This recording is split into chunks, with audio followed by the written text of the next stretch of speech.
พี่น้องเอ้ยเพิ่นว่าเสียง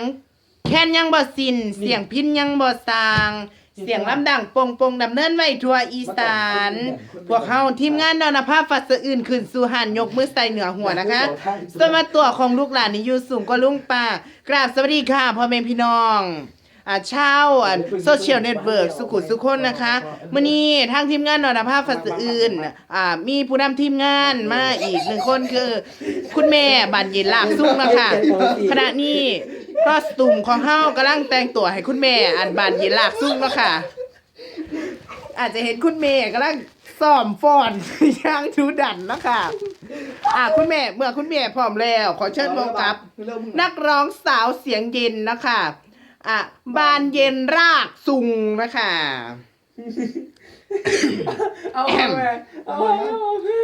เตรียมพร้อมแล้วเด้อเอาดนตรีมาโอ้ฮีอายฮี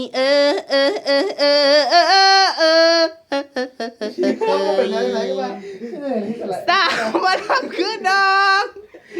สิไม้ปองแต่คุณพี่เบาผู้ดีของน้องนี่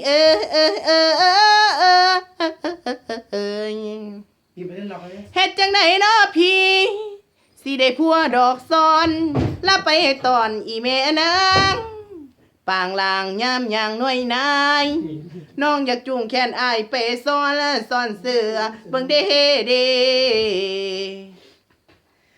และแม่นจอบได้กล้องผู้เทและแม่นได้อายผู้เทถึงไผสิเลกะสิบ่ซากะจังว่างิวง่อยงาบักตุ่มกะห้อยต้องแต่งตึดตึดตึดตึงตึงตึงตึงดึงดึงเป็นยิวต้องตอนละแขนอยู่แปรไปอยู่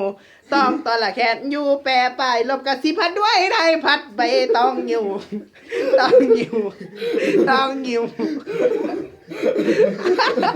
เอาหัวก็ได้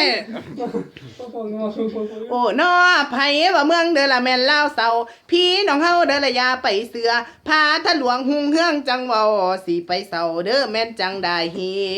แม่นบ่แม่นบ่นี่เด้อมองทางใดก็ยังใส่ยังเหลื่อมเข้มทันบ้านน้องเมืองพี่เทคโนโลยีเด้อละแม่นรุดนาเขื่อนไฟฟ้าสว่างสวายเฮวิไลงามตา